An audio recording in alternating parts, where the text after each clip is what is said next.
Olá, meus amigos deste canal Só Esportes, muito obrigado pela audiência. Inscreva-se no canal, siga o Só Esportes e estamos chegando com velocidade aqui no Só Esportes.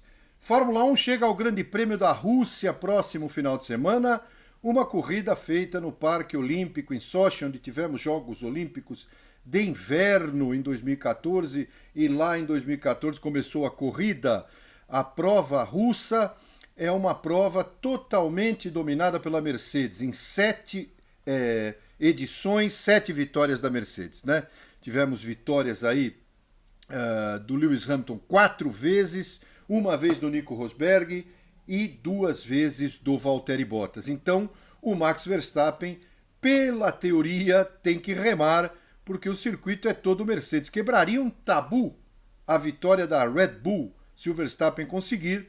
Será a quebra de um tabu, porque desde a inauguração em 2014, Sochi tem vitória da Mercedes. Um circuito que foi construído, projetado pelo Hermann Tilke, que muitos não gostam. Eu também acho que alguns circuitos do Tilke não são circuitos que têm pontos de ultrapassagem mesmo.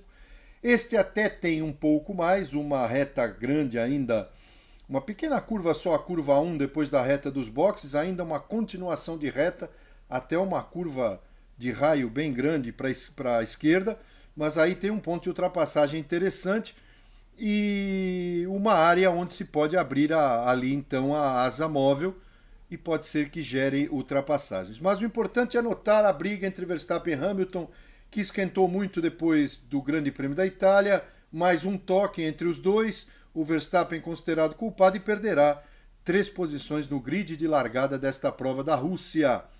Vamos aguardar. É difícil para o Verstappen a situação se a Mercedes acertar a mão novamente desse circuito.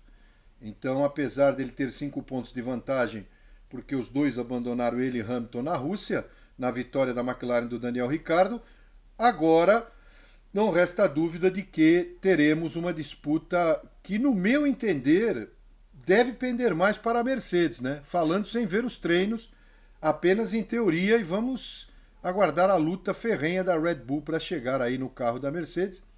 Salvo uma surpresa. Será uma surpresa grande se a Red Bull dominar desde o início esta pista. Vamos ver. Tivemos a MotoGP, a 14ª etapa, foi no circuito de Misano, lá o Grande Prêmio de San Marino e da Riviera de Rimini. É o circuito Marco Simoncelli, que faleceu há alguns anos numa prova de MotoGP, este grande piloto italiano Marco Simoncelli. E a vitória ficou com a Ducati do Francesco Bagnaia, o Pecco Bagnaia. Para quem gosta de moto, sabe que, ou se você tem moto, os pneus na motocicleta, eles às vezes são mais fundamentais do que no carro. Às vezes não sempre, porque no carro, às vezes, para aqueles que não cuidam e deveriam cuidar, um pneu mais careca, desalinhou a roda, não é o ideal, né? Mas na moto não. Na moto qualquer problema, os pneus, inclusive os de rua, eles ficam numa situação muito ruim, né? Porque é uma tendência, justamente, principalmente na parte da tração traseira, o desgaste muito alto. E o que aconteceu? O Bagnaia, ele corajosamente, como muitos, inclusive a Ducati dominou os treinos, né, com 2, Bagnaia e Miller, Jack Miller, o australiano, ele colocou os pneus macios na traseira. Não foi só ele. Mas o Quartararo, que já teve problemas nas últimas provas, que é o grande líder do campeonato com a Yamaha, o francês, ele colocou um pneu médio. E ali já se previa que ao final ele teria condições de chegar no Pecco Bagnaia. E foi o que aconteceu, né? Ele tinha mais pneus. Só que o Bagnaia, ele demonstra a primeira coisa, ele poupa muitos pneus. Tanto é que deu um show lá em Misano, no circuito Marco Simoncelli, porque o próprio companheiro Jack Miller ficou lá para trás depois por problemas de pneus, de desgaste. Ele economiza muito, andando forte. Segunda coisa que a gente tem que notar é a freada, o estilo de freada do Bagnaia. Ele inclusive diz que pegou dados do grande campeão Jorge Lorenzo, está fora da MotoGP, que correu pela Ducati, os dados de freada, a maneira que o Lorenzo freia a moto, e ele tem essa vantagem. No final, o Quartararo inteligentemente chegou, porque ele tinha pneus. mas é para a gente pensar sobre isso justamente até no nosso dia a dia para quem usa moto, né? Da importância dos pneus, né? Os pneus às vezes são esquecidos e você, quando usa a moto, fica vendido ali.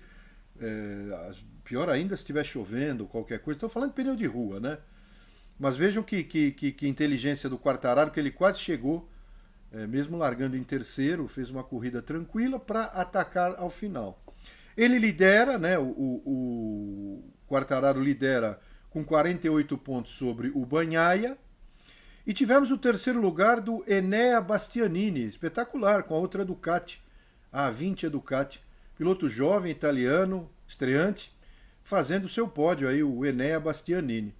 Mas essa liderança do Quartararo de 48 sobre o Bagnaia e 67 sobre o atual campeão Joan Mir, o Mir já deu adeus a qualquer chance de título. Fica agora para o Bagnaia uma missão quase impossível. O título praticamente é do Fábio Quartararo, desde que ele não cometa erros graves. Estados Unidos, dia 3 de outubro, Emília-Romanha, 24 de outubro, novamente em Misano, quer dizer, uma chance da Ducati mostrar a mesma força, e no Algarve, em Portugal, 7 de novembro, e aí Valência encerra o campeonato 14 de novembro. Mas Quartararo, Fábio Quartararo, que já é o francês que mais subiu ao pódio na história da categoria principal da motovelocidade, 19 pódios contra 18, né, do Christian Sarron, que era o piloto dos anos 80 e 90, principalmente nos anos 80, que tinha 18 pódios. Agora o Quartararo é o grande francês da história da MotoGP e tenta o primeiro título para a França. E tivemos a penúltima etapa da Fórmula Indy em Laguna Seca, Califórnia. Vitória do Colton Herta, da equipe Andretti, e o líder do campeonato espanhol, Alex Palou, da Chip Ganassi, em segundo, com o Romain Grosjean, o franco-suíço que veio da Fórmula 1, da equipe Dale Coyne, o Grosjean dando um show, grande troca de pneus, andou muito com o pneu macio no final, chegou em terceiro, um show do Grosjean. E o líder é o Alex Palou. O Pato Ward, que é o vice-líder, piloto da McLaren, ficou em quinto. E a prova final é neste domingo em Long Beach, tradicionalíssimo circuito lá ao sul de Los Angeles. Mesmo que o Pato Ward vença, o Palou pode ser décimo. Só de largar ele já ganha 5 pontos. E o Palou tem 35 pontos sobre o Pato Ward. Então é praticamente um título já também da Fórmula Indy para o espanhol Alex Palou. Então eu acho que nós vamos ficar mesmo, depois da moto e a Indy acaba neste domingo, é a Fórmula 1 que vai até a última corrida. Tenho certeza, a Fórmula 1 vai até a última prova. Só se tiver uma quebra no meio do caminho aí e nós não chegarmos ao final da Fórmula 1 na última prova, se alguém tiver uma grande vantagem, tanto o Hamilton quanto o Verstappen, que são os que disputam o título. Meus amigos, obrigado. Voltamos semana que vem aqui falando da velocidade. Inscrevam-se no Só Esportes. Fiquem conosco e um grande abraço. Tchau.